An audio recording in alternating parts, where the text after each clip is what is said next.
ভাই এখানে 1 সেকেন্ডেরও ভরসা নাই, আপনারা যুদ্ধে আইসেন না। 5 মিনিটের মধ্যে আপনারা একবার যাবতীয় সব ডাটা নিয়ে আপনাকে প্রস্তুত করে ফেলবে যুদ্ধে যাওয়ার জন্য। দিনের পর দিন আমার উপর অমানসিক অত্যাচার করছে, খাবার ঠিক মতো দেয় নাই, থাকার জায়গা ঠিক মতো দেয় নাই। বাংলাদেশের প্রায় 1000-এর উপরে লোক মারা গেছে, কিন্তু প্রকাশ পায় না।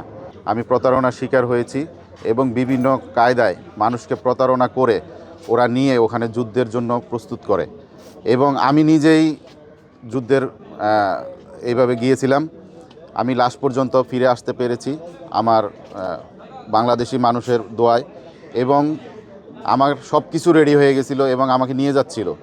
আমি অনেক কথা বলে ওনাদেরকে বলছি যে আমার ডরমেটরিতে আমার অনেক জিনিসপত্র আছে, ওগুলো লাগবে, এই জন্য আমি ডরমেটরিতে আবার যেতে হবে।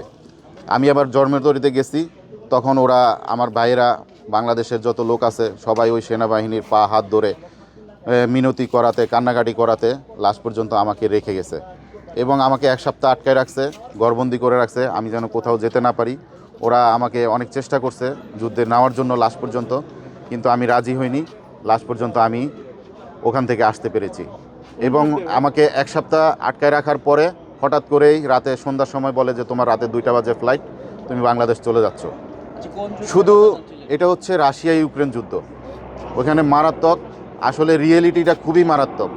সত্যিকার অর্থে যে আমরা শুনি এবং অনেকে ইন্সপায়ার হই যুদ্ধে গেলে কী হবে, ওখানে অনেক অস্ত্র, আসলে ভাই সত্যি এটা না। সত্যটা খুবই মর্মান্তিক। আপনার 1 সেকেন্ডও বিশ্বাস নাই, 1 সেকেন্ডের মধ্যে মারা যেতে পারেন। কিন্তু এই যে যত বাঙালি আছে এবং বিভিন্ন দেশ থেকে যায়, ওদেরকে সবসময় ফ্রন্ট লাইনে দেয়, ওরাই মারা যায়। এই হিসাব মোতাবেক বাংলাদেশের প্রায় 1000-এর উপরে লোক মারা গেছে, কিন্তু প্রকাশ পায় না। সত্যিকার অর্থে অনেক লোক ওইখানে গেছে, এসব এজেন্সির মাধ্যমে গিয়েই কিন্তু এসব করে ওরা, কারণ আমাদের দুর্বলতাটা ওরা বুঝে। আমি যখন টাকার জন্য পাগল হয়ে গেছি, আমার ঋণ হয়ে গেছে, আমার 7-8 লাখ টাকা ঋণ হয়ে গেছে, আমার মাথায় বোঝা হয়ে গেছে, যখনই আমাকে বলছে যে তুমি যুদ্ধে চলে যাও, তাহলে তুমি বেশি টাকা পাবা, তাহলে তোমার এইভাবে তুমি ইনকাম করতে পারবা। আমাকে নিছে কর্মের বিষয়, আমাকে যে কাজে নিছে সেই কাজ দেয় নাই, আমাকে যে বেতন কথা বলছে সেই বেতন দেয় নাই। আমাকে 8 ঘন্টায় $600 কথা ছিল, কিন্তু আমাকে 12 ঘন্টায় $400 দিত। এগুলি বলাতেই আমার উপর চাপ সৃষ্টি করছে, এবং দিনের পর দিন আমার উপর অমানসিক অত্যাচার করছে। খাবার ঠিক মতো দেয় নাই, থাকার জায়গা ঠিক মতো দেয় নাই, বাথরুম ঠিক মতো দেয় নাই, যার কারণে আমার উপর চাপ সৃষ্টি করে আমাকে যুদ্ধে যাইতে বাধ্য করছে, এবং ওরাই ব্যবস্থা করে দিছে আমাকে। এই এসআরএম ওভারসিজের লিমিটেডের লোকজন, ওখানে যে দালাল চক্র আছে। আসলে হচ্ছে যে আপনি যখন নাম দিবেন, একটা ডকুমেন্টে সাইন করবেন, এগ্রিমেন্ট পেপার, ওইখানে 1 বছরের এগ্রিমেন্ট হয় যুদ্ধের জন্য, ফরেনারদের জন্য। 1 বছরের এগ্রিমেন্টের আপনার 5 মিনিটের মধ্যে আপনার একবার যাবতীয় সব ডাটা নিয়ে আপনাকে প্রস্তুত করে ফেলবে যুদ্ধে যাওয়ার জন্য। এবং সর্বোচ্চ মনে করেন যে এজেন্ট থেকে আপনি যাবেন, সেখান থেকে যে এজেন্সি আপনাকে পাঠাচ্ছে, যে বাংলাদেশি বা যে এজেন্সি যে কোনো মারফতে, তাকে 10 লক্ষ রুবেল করে দেয়, এবং যে ভুক্তভোগী যে যাচ্ছে তাকে দিবে 27 লক্ষ রুবেল। এইভাবে একটা প্রণোদনা দেয়। সত্যিকার অর্থে দেয় কি না আমি সেটা জানি না, যারা গেছে একমাত্র তারাই জানে। আমি মাঝপথ থেকে ফিরে আসছি, সত্যিকার অর্থে এটা আমি জানি না। ওরা এমনভাবে অফার করে, মনে করেন যে 7 দিনের ট্রেনিং আছে, 7 দিনের ট্রেনিং করে আপনাকে পাঠিয়ে দিবে আরেকটা ব্যাটালিয়ানে।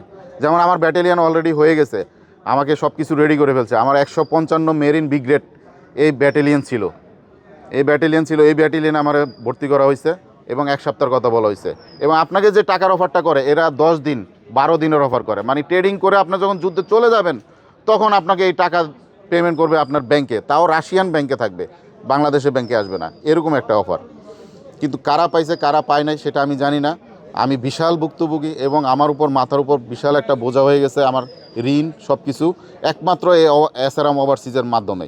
যারা এই ব্লগ করতেছে ওরা হচ্ছে, যেমন এই যে সোহেল নীরব, ওনাকে আপনি প্রশ্ন করেন, উনি বলবে যে ভাই এখানে 1 সেকেন্ডেরও ভরসা নাই, আপনারা যুদ্ধে আইসেন না।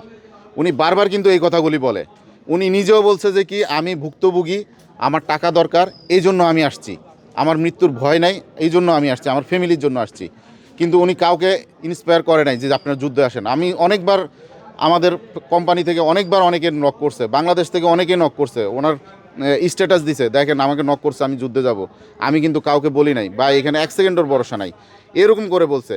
কিন্তু ওনার কিছু আবার পদবি আছে, ওই পদবি অনুযায়ী ওনাদেরকে ফ্রন্ট লাইনে দেয় না। যেমন সোহেল ভাই হচ্ছে যে স্নাইপার, মানে উনি অনেক দূর থেকে গুলির সিস্টেম করবে, এই জন্য ওনাকে একদম ফ্রন্ট লাইনে দেয় না। কিন্তু অন্যান্যদের যারা ব্যাটালিয়নে যোগ করে এদেরকে সব কাজ করায়। আপনার 1 মাস এটা করাবে, আরেক মাসে গিয়েই আপনাকে ফ্রন্ট লাইনে দিয়ে দিবে। এবং রাশিয়ানরা ফ্রন্ট লাইনে যায় না, যায় যে বিদেশ থেকে যত মানুষ আছে, কর্মী আছে, যাদেরকে কিনে নিয়ে যায় ওদেরকে একবারে ফ্রন্ট লাইনে দিয়ে যায়। অ্যাকচুয়ালি হচ্ছে রাশিয়া এমন একটা দেশ, পৃথিবীর 1/3 জায়গায় ওনার, অথচ ওনাদের মাত্র 14 কোটি মানুষ।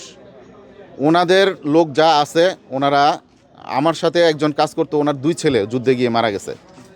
উনিও আমাকে বলতেছে যে হ্যাঁ যুদ্ধে যাও যুদ্ধে যাও, আমার 2 ছেলে মারা গেছে। উনি রাশিয়ানরা অনেক স্যাক্রিফাইস করে ওদের দেশের জন্য, কিন্তু ওদের লোক সংখ্যা খুবই কম। বিশাল রাষ্ট্র, আপনার লোক সংখ্যা একদমই নাই, যার কারণে এই যে বিদেশি ভাড়াটিয়া ওদেরকে ইন্সপায়ার করে যে তোমরা যুদ্ধে আসো। মানে আপনাকে ইউক্রেনে পাঠাইতো? জি, আমাকে 100% 1 সপ্তাহের মধ্যে পাঠাইতো।